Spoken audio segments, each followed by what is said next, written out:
Hey everybody, welcome to What the Flick, American Gods, Season 1, Episodes 5 and 6, Lemon Scented You, and A Murder of Gods, Tim, Meredith, Bibbs, Alonso. I'm sorry I've been missing these. I finally got caught up this weekend, so I'm good to go. This is my big sort of overview idea about this show, and if y'all already touched on this, forgive me. But I think it's kind of interesting that you have a show where a British author is looking at America, and the big idea here is that we're still the new guy country.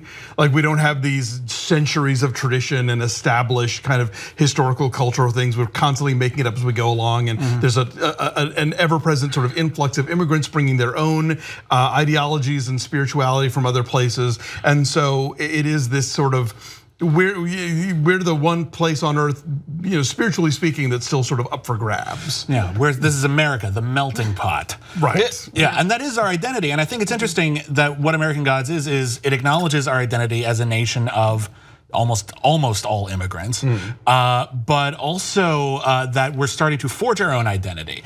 And it's a battle between our history, which comes from many other places, and what we're dealing with now. And if you think about it, the new gods who are presented as such threats, media, Mr. World, Tech Boy, they are, really this is their country now, but everyone else also came to it too, and there's this constant battle between what we were, what we're becoming, what we want to hang on to, what we're willing to lose.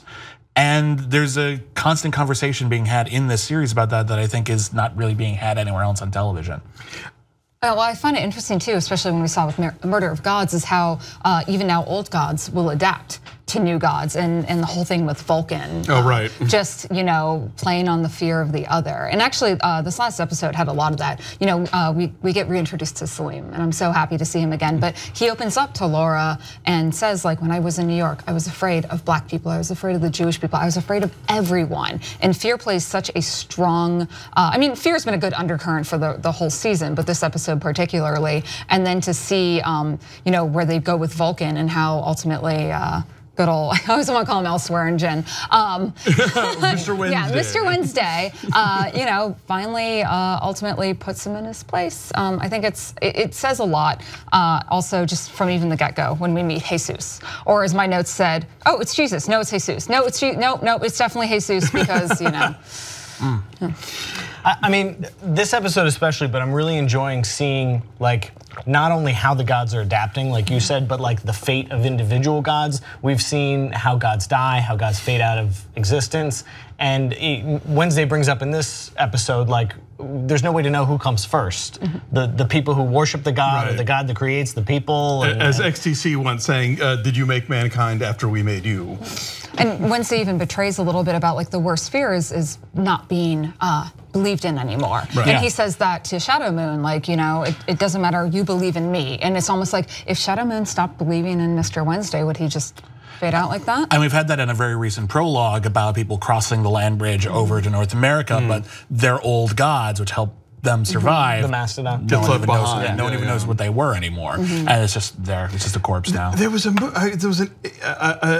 foreign film years ago, and I wish I could remember the title. It's been bugging me because it reminds me so much of that undercurrent of this show, where it's this beautiful hotel in the afterlife where famous people go, but they only get to live there while they're still remembered on Earth. Oh yeah. So like you have certain kind of like major movie stars and authors who like are there forever and ever, but other ones who are like in constant, danger of disappearing. Well, the animated movie, The Book of Life, dealt with that. Oh, that's true. Yeah. What's that line about 2 deaths? One where you die, and one where the last person who remembers you forgets you. Yeah, something like that. Exactly. Yeah. I have to say, as much as I'm loving this show, and I think they're doing really great stuff, I thought A Murder of Gods was a little heavy-handed, and I say this as somebody who agrees with what the show has to say. Yeah. Yes, we are horrible to our immigrants, and or we can be at times, and we do have a problem in this country with guns. But I felt like the messaging on both of those things in this show was so like. And it's worth noting that those elements really aren't in the book either. These are new, or at the very least, I think Vulcan might have been mentioned, but it's built up way more. Yeah. This is new stuff. We're getting into new territory. All of those characters in the car, we never had that journey. So the show is starting to diverge and become kind of its own thing. And we've talked before about how it's overtly political, and even talk about it in the recent one where Mr. World tells Tech Boy, or media tells Tech Boy, you lynched a black man. Yeah. That's that's bad optics. We can't do that. Yeah, look at your brand. No, and so it knows it's political, and it can't help but be political because politics in America are very much kind of faith-based. A lot of people just vote party, regardless of what party you're in. And there's an element of religious fervor to that. And through that, we have a conversation about the Second Amendment. But the conversation, you're right, isn't terribly nuanced. It's very, very much guns are bad. And again, I'm not even going to say whether or not I wholly disagree with that. It's a point to be made, but it's really I mean, no, just so often I think people will object to that a show does something political at all, or that art is political, which all art is political. And it's not even a matter of like I agree with it, I disagree with it. It's like, can you couch it in something where it's also dramatic and it's also storytelling and not just this? And yeah, Bibbs hit on that. There's no nuance to this. What they're telling us is no different than what our current media is, saying to us every day. If you turn on any of the cable news networks or blogs, I've seen so many shows tackle politics in such a way. Americans does it very well. That even, you can take what's happening in Americans, bring it to modern day, and there's some level of understanding. Unfortunately, like you said, this recent episode of American Gods, and going back, it's a little too much like right on the nose. Here you go, I'm just gonna beat you on the face with it. And I don't necessarily feel we need that right now, because I think we're having too much media thrown at us and telling us what we should think, where Neil Gaiman and the producers and the writers on the show have experience of doing things in a much more subversive way of leading the people to an idea versus telling them. Well, and I think that's one thing that we're getting just from the nature of the program changing. The first half of the season, Shadowmoon wasn't really consciously aware of everything that's happening. And now they don't have to hide, they don't have to ease him into it. I think Mr. Wednesday says, I'm easing him into it. They don't have to, they can just be blunt. Vulcan, god of forging stuff and volcanoes, now he does the gun thing. Well, we're not really happy about that. Also, we're mad that he sold out. Like we don't have to be subtle now, and maybe that might be too far in that direction. I will say this is a rare misstep. Like up until now, I think the show's been very smart about weaving in bigger ideas with the sort of metaphorical landscape of the program. This to me felt markedly different, and I'm hoping it's maybe just kind of a one-time sort of thing where they went a little far with it. I'm glad they went a little far, because the 5 episodes before that felt really inconsistent as to what Shadow believed and didn't believe. There would be times where you're like, what is going on? It's snowing, I can't believe it. And other times it was like, okay, there's my dead wife, this is fine, this is all normal. And then he turns around and again is, what was that, a monster? I can't believe, yeah, let's say the gods are real and a thing and you're interacting with them, and let's move on.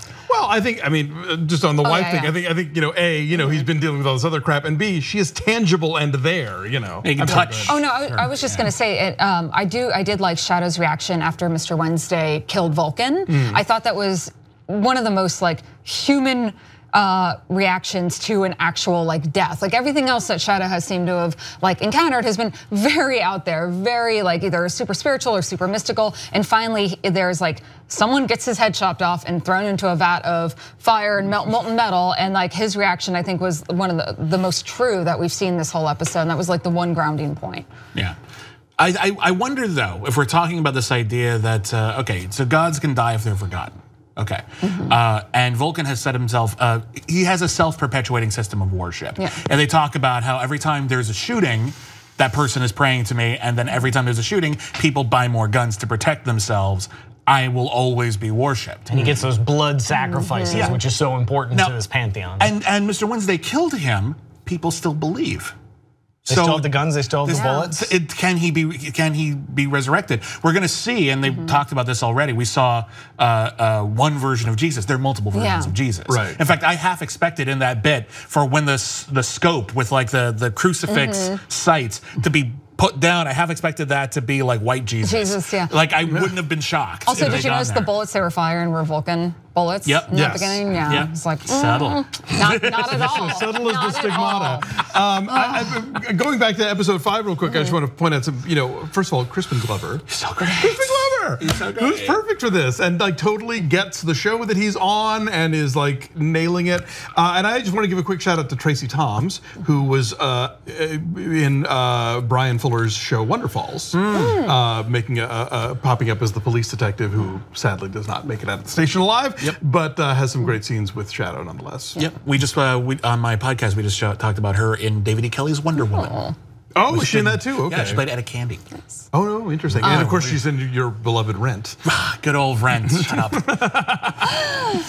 Also, can we give a shout out to Gillian Anderson with, with both the Bowie and Marilyn Monroe? Bowie and Marilyn and Lucille Ball so far. Yeah, I know. Shadow was like, Lucy, what? Why is Lucy floating? Oh God. Every once in a while, you find like a filmmaker or a TV producer, someone who just gets an actor, like just gets them, knows what they're capable of, and just shows you sides of them that you've just never had. Gillian Anderson's been amazing before many, many times beyond the X-Files. And yet House of Mirth, the Fall, and here she's just radiant. She just has so much to work with, and she's loving every second of it. And you get the sense that there are certain performers, like, I mean, Matt Lucas is the perfect example of this because I mean, he literally has alopecia, so you could put like wigs and mustaches or whatever, and he's almost like a color forms. Like you can turn him into anything. If you watch Little Britain, like he transformed into all kinds of, just insane characters. And she obviously is showing herself to be this canvas that you can put all these things on, and they totally work. And they're androgynous. It's like she's basically the TV Tilda Swinton right now on this show, I think. I will also like to say that I think we've got this car full of ragtag misfits. We got Mad Sweeney, who's lost all his luck. We've got Laura, who's a corpse. We've got Salim, who I guess has defected from the new life he's gotten from that gin in order to find the gin again. No, I think that is his new life. His new life is he's free to do what he wants. That's a good point. I guess I just thought he was just going to be a cab driver now. That was going to be his new reset. So I guess he abandoned that part. Right. I wonder what we're getting at with that, because honestly, for a while I was thinking to myself, here we have like a leprechaun who's like lost his faith in what he's doing because he doesn't have the power he used to have. We have a dead woman who was an atheist who now knows that there's more to the world, and we have a man who knows that jinns are real and all of these things are real. And we're not having these complicated conversations. We're getting the best religion. spin-off ever, Dead Wife and Ginger Man. I guess they drive around and solve mysteries. Yeah, we don't know what they're doing yet. We don't even know where they're going. Well, they're going to the meeting of the gods. But that's not Kentucky. What's Kentucky? They're going to Wisconsin, but they're going to Wisconsin to see Jesus. By way of Kentucky and then Indiana. But yeah, no, I just think it's interesting. I just feel like these people are at this odd crossroads in their life, and they're maybe talking around what's really happening here, which is they're all having almost. I mean, I guess Mad Sweeney might be having a crisis of faith, but everyone else is having a preponderance of it and kind of not knowing what to do with it. And I think it's an interesting conversation because we don't have like a Rosencrantz and Guildenstern right now to sort of represent the normals. But I feel like that's what they are. They're the ones that are like grounding everyone, because as Shadow moves forward into like just accepting this as his new reality, we have these three characters from, either part of the god structure or outside or even now the afterlife. And I think they're able to add like just such a more like but both in depth and just like kind of like what is really going on perspective. And I don't know, I'm actually like, I hate to say it, I'm almost kind of enjoying them a little bit more than some of these little travels. The three of them have great chemistry. They really do, are a lot of fun. But one of the things I'm enjoying about the show is how they're not telling us anything that Shadowmoon doesn't know. And so we're sort of figuring out this world along with him.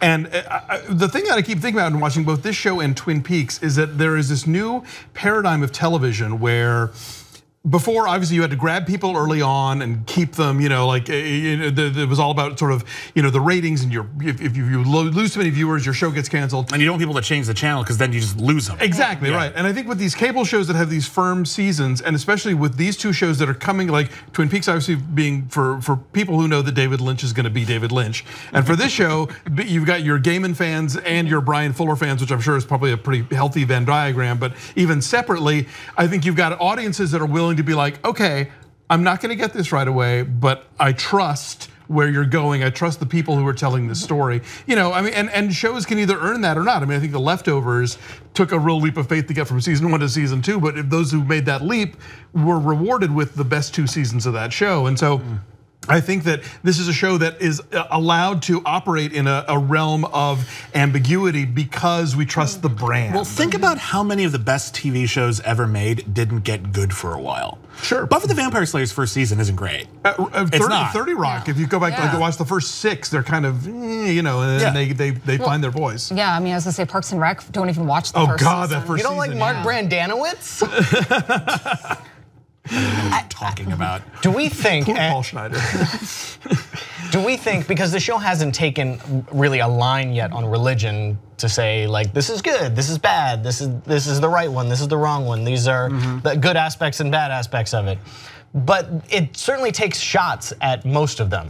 Are there scenes that alienate people? Well, I was gonna say, like, is someone gonna be like, I'm really enjoying the show? Hey, wait a second, Jesus, no, that's not allowed. I mean, Mr. Wednesday straight up says religion equals fucked up. That was like the end equation that he came to, and I think religion controls through fear. In order to scare people, you got to be fucked up. And I feel that there are a lot of people who aren't coming to this show from the books and from like maybe that particular brand of geek fandom that are going to be really turned off by this. I feel like, I mean, I myself was raised an atheist, so it's hard. I think anybody who watches a show where gods is plural is not going into it with like any heavy expectations. So we've already filtered out the people that would be offended. Exactly, yeah. They're not subscribing to stars for this. All right, 2 more to go in this season. So yeah, a lot of burning through it. Plenty of answers yet to be, questions yet to be answered, and hopefully we'll maybe get a few or not. Who knows? Whatever. That'd be neat. We'll see you guys next time. Thanks.